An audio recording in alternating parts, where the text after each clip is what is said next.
Over the past few weeks, I realized I've been making a ton of South Indian or South Indian inspired breakfasts, and honestly, we've really been loving them as a family.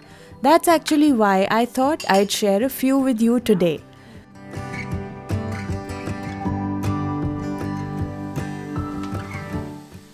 Now, full disclosure, these might not be 100% traditional, so please spare me there. I'm just sharing how I make them, the little routine I follow. Before we jump into the cooking part, I want to quickly show you the soaking step I do for Ragi dosa, which I make pretty often. I've popped the measurements up on the screen. These are all the ingredients we are going to be soaking overnight. The next morning, I rinse everything thoroughly before grinding. Right before grinding, I also soak a bit of poha that goes into the mix as well.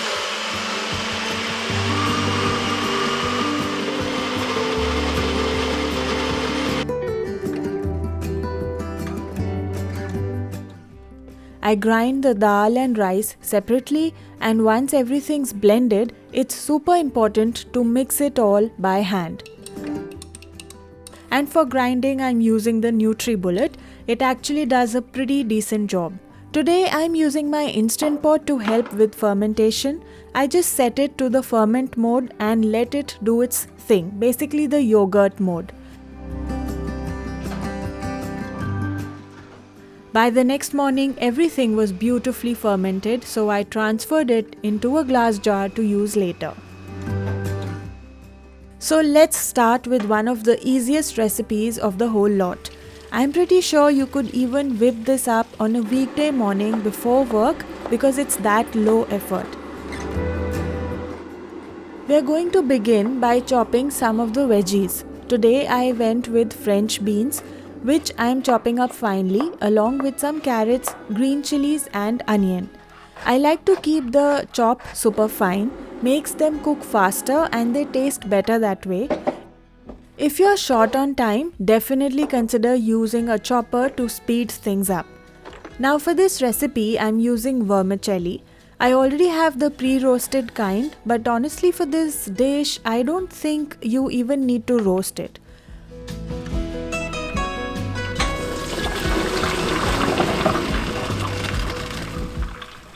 So we are just going to boil the vermicelli in water for about 2 to 3 minutes.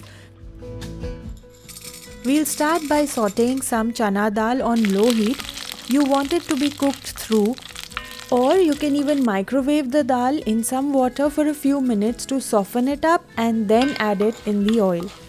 Along with that, I'm adding urad dal, mustard seeds, curry leaves and a pinch of asafoetida or hing in Hindi. Once that's fragrant, it's time to toss in all the chopped veggies and let them cook down nicely.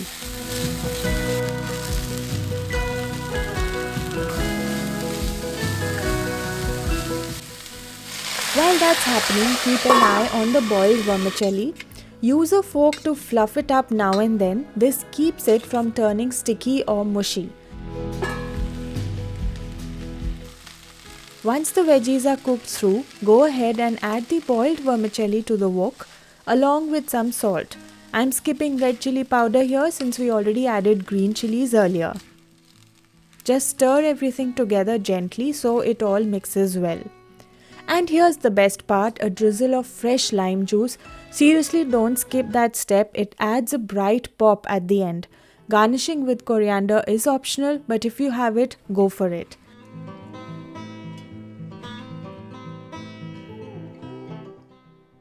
This vermicelli dish is best enjoyed hot, so I recommend serving it right away if you can. It's super simple, barely any powdered spices, apart from salt, and everything else is fresh.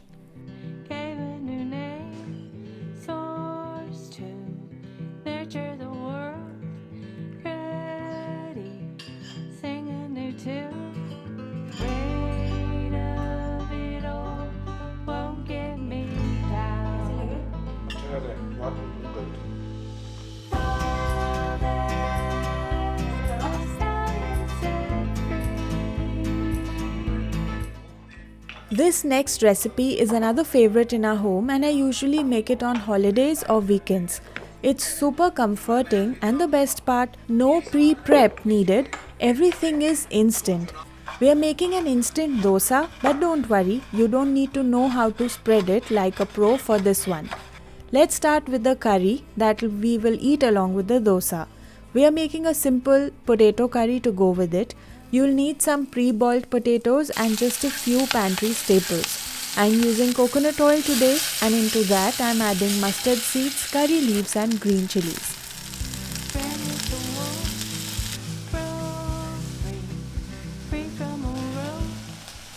Now roughly mash the potatoes on the side. You can even do it by hand if you like.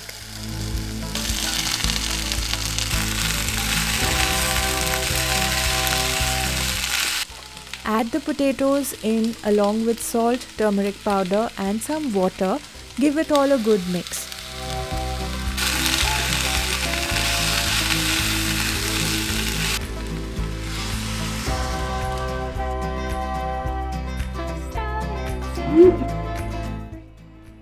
Here's a little trick I love.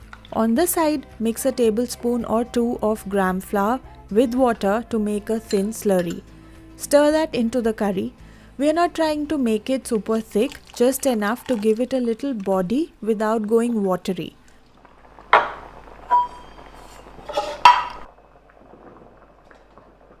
Now for the instant dosa part, you don't need to worry about perfect swirling or spreading. We are using semolina and yogurt here. I usually go with equal parts, but you can also do 3/4 cup yogurt for 1 cup semolina. Blend it all together with a pinch of salt until it's smooth.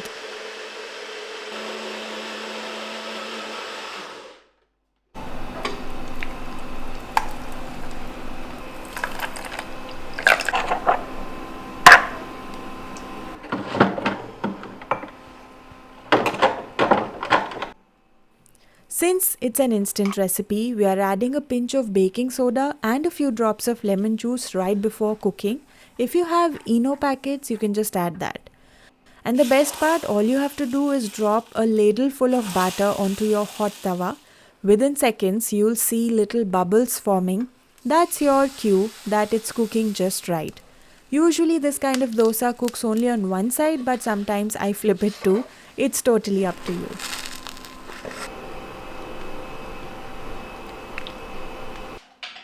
These types of dosas, I think, they are called sponge dosas. Please correct me if I'm wrong.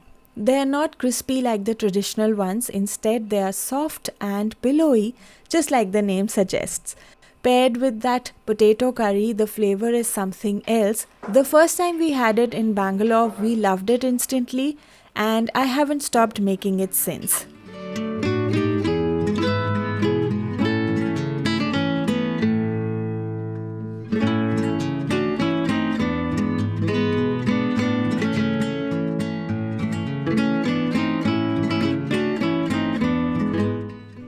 Alright, moving on to the next recipe. I've got some sambar bubbling away on the side. I pressure cooked yellow lentils beforehand, to which I'm adding big chunks of veggies. The one ingredient that really brings it all together is tamarind. Add water, pop it into the cooker for a few minutes. Now this next part is totally optional, but I wanted to show it anyway. We are making a dry potato sabzi, which you can totally skip if you're keeping things simple, but if you do make it, this breakfast could easily pass as a full-on lunch.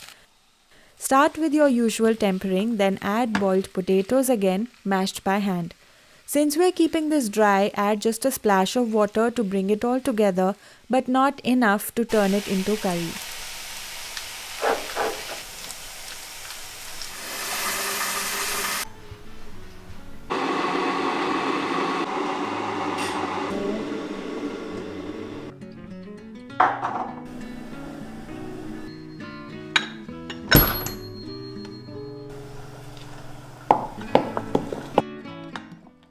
Remember the batter we made earlier? Just pulled it out of the fridge.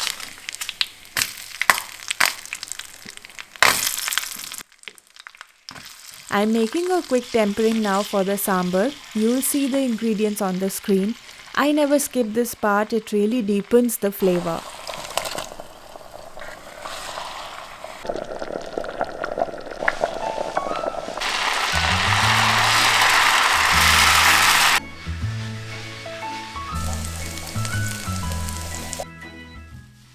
As for the Ragi dosas, you'll notice they have a slightly darker brownish tint compared to regular dosa batter.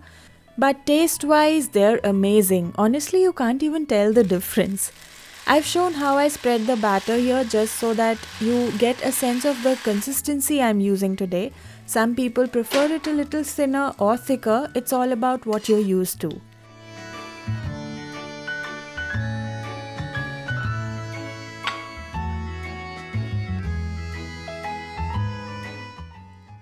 It's so homey and comforting. I really hope you give this combination a try, especially if you've been intimidated by the idea of making ragi dosa at home. It's totally doable. A quick side note, I read that soaking millets overnight or for at least 3 to 4 hours really helps if you're new to cooking with them. It softens them up and improves digestion too. Now millets can feel a little intimidating at first, especially if like me you didn't grow up eating them. But I hope today's ideas help you take the first step.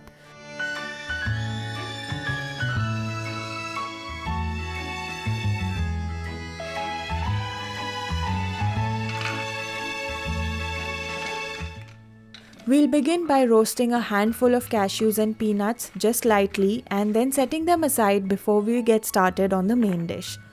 For the tempering, I am adding chana dal and urad dal, mustard seeds, a pinch of asafoetida and green chilies. Once that sizzles, in go the onions and the rest of the vegetables. Green capsicum adds a really lovely flavor, so toss that in if you've got some.